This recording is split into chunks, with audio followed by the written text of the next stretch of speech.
Good morning, good afternoon, good evening, YouTubers. This is Jerry Diamond with How to Get Out of Babylon and my other channel, Flat Earth Homeland. And this is going to be an introductory video to both channels, but Flat Earth Homeland primarily. This is a dissertation talk on the OzArk Plateau as a central gathering place, safe haven within the Continental United States. And this is what you're seeing here is a map that I put together. I took 4 state county maps, and you can see the mouse here coming down that line there and down to here. That is, this area and up in here is Missouri. Because people ask me, what is the OzArk Plateau? I didn't know about it when I first began finding out about it, that it was people were gathering here. What it was, I didn't know I had really moved there. Okay, this is Arkansas, down in the southeast part of the region. Of course, here is Oklahoma. Following that mouse there, the cursor. And this is Kansas over here. So what you're seeing is when I first began coming to an understanding that people were migrating, immigrating, whatever you want to call it, relocating to an area. I had a map, a Rand McNally Road Atlas, and in the center was the Continental United States. And when we moved to Kansas, and we moved up by Topeka, north of Topeka, I started hearing about people that we had known where we moved from in Denver, and I started putting dots on that map. And they formed an almost perfect circle, and I literally drew a circle around that area. And where you see all these black dots, those are places where the 100-mile radius from Springfield intersects with a border of a county or a major city or a town or whatever. So the red line I originally drew just as a targeting system for my camera.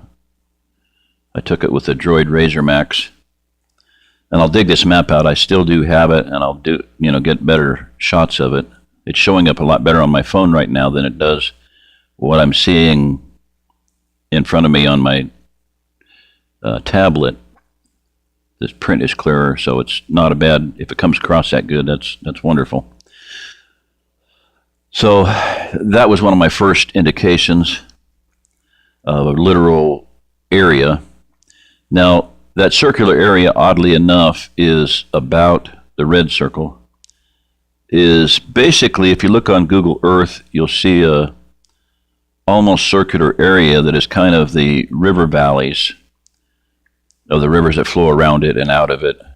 You know, there's basically over here on the east, you have the Mississippi River, and then starting at St. Louis and up there it splits into the Missouri River, comes up here, and then across here you have like the Grand,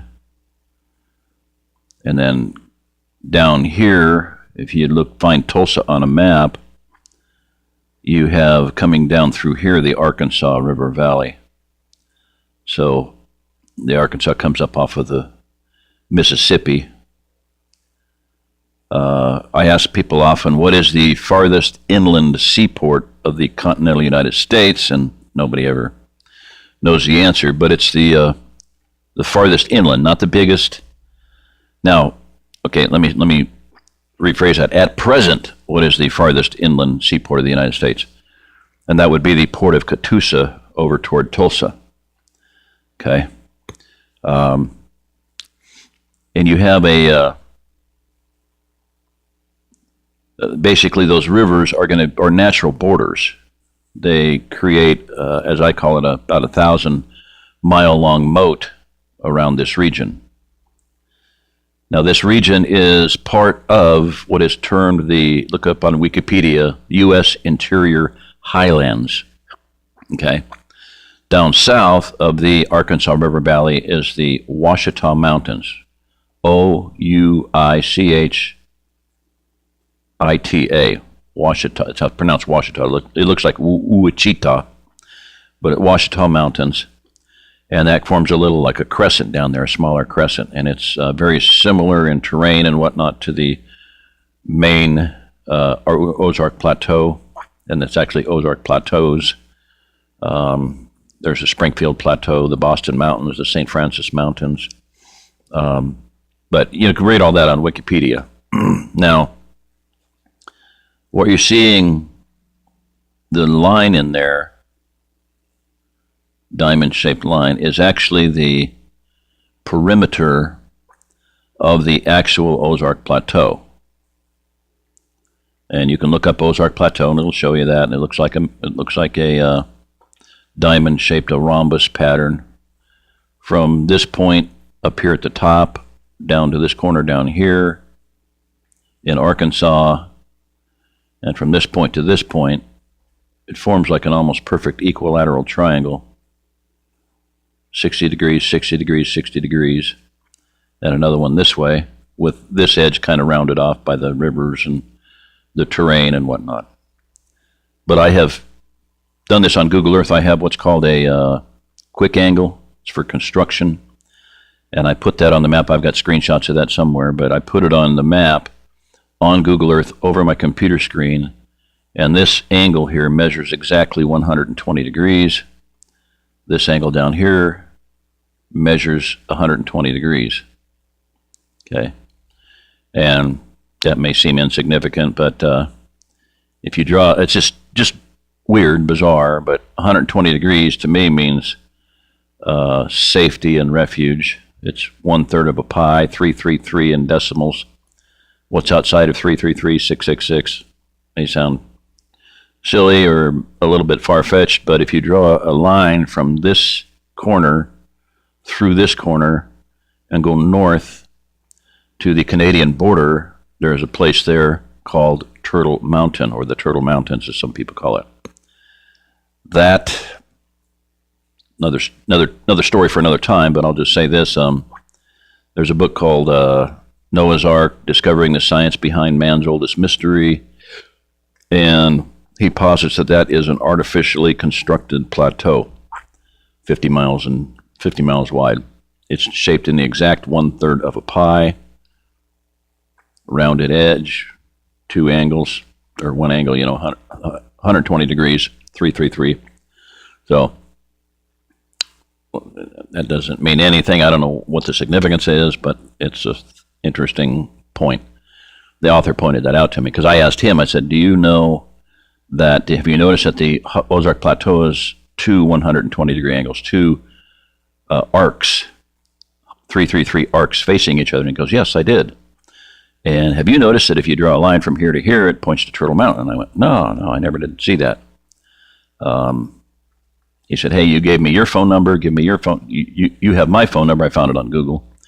And he said, give me your phone number. And I gave it to him and it had 3 3s in it. He goes, your phone number has 3 3s in it. And I went, wow, that's awesome. Just a bizarre, quirk of fate, because when I got that phone number, we got cell phone numbers back about 10, 12 years ago. And every number, every cell phone number, every local business, every local residence, every church, business, you name it, home line business, didn't make any difference, was started with the local prefix 276. Mine was a long distance number out of Springfield, 988. Well, Springfield is the dead center of this circular region, and my phone number had 3 3s in it. So that was very interesting. And I've seen that come into play over and over again. I met a lady that lived down in Arkansas, and I met her, and I said, I don't know anything about you. She wanted to come by and get salt. I said, the only thing I know about you is that you want salt, your name, and your phone number. And I said, but I got to tell you, your phone number has 3 3s in it. And to me, that means ark, safety, healing. And she says, well, I have a ministry, and it's a refuge, a place of safety for ministers of the gospel, and you and your wife are welcome to come down and stay here because we needed help. We didn't get help, and now I'm where I'm at. But yeah, she had a ministry for safety, healing, refuge, specifically for ministers of the gospel. Wow. Okay, so this region designates the rhombus or diamond-shaped pattern of the OzArk Plateau, and the interesting. Let's see if I can. Nope, rolled the wrong way. Okay, forward. I'm just gonna, as I'm talking, I'm gonna go through these shots here, in case one of them shows up better. So the OzArk Plateau is a bioregion, and that diamond-shaped area is kind of the geographical borders of the actual uplifting of the plateau. A plateau, of course, is plate, flat, a plain, and it's not, obviously it's hilly, it's terrain, it's up and down. There are some level areas, but it's a raised table, flat top overall. That's what a plateau is. Planeo, in the Greek, a plain.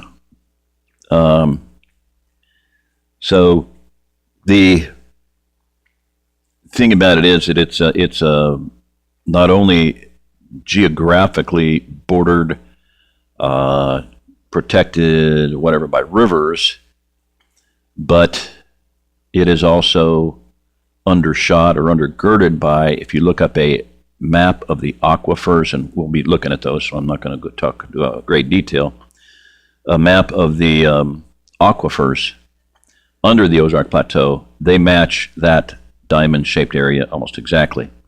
Now, as you come up in here into Kansas, there's a saline aquifer, meaning a salty aquifer, but this is the only place in the United States where there is a large amount of, I will say, a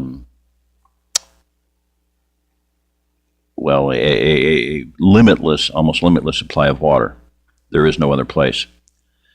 Out to the west, and I can't go to a map, I'm not going to go to a map of that right now, but if you look up the Ogallala Aquifer, that used to be there used to be enough water in that aquifer to cover the entire continental United States 3 to 4 feet deep in water. It was a huge aquifer. It goes from down in Mexico up to into South Dakota, New Mexico, down up into South Dakota. This thing is complaining at me about increasing the temperature, so I'm going to go ahead and disconnect it. I should have enough to finish. And so that is a really critical thing. Water, we need water to grow food, and there is no other water region in the United States. And the Ogallala, I'll go into that in more detail later, because the whole OzArk Plateau versus the Ogallala Aquifer is really critical. I'll just suffice to say at this point, the Ogallala Aquifer is going dry. There's only about 80 feet. There used to be like 300 or 400 feet of water, acre feet of water. Now there's only about 80 feet. You get down into Lubbock, Texas, it's going dry. They're actually drilling wells and hitting blue clay, which means that they're into the actual barrier that holds the water. And if someone punches through that, they're going to have a drain into that aquifer bed.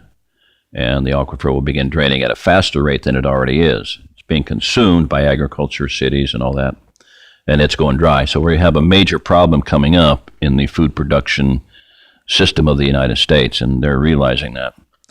And just for time's sake, I'm going to cut this off before 15 minutes.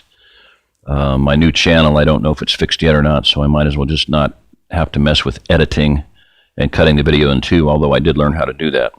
And I've got some good things going on. I've got a little stabilizing thing for my phone here. I'm recording on my phone, then I'll put the chip in the tablet and upload it from there.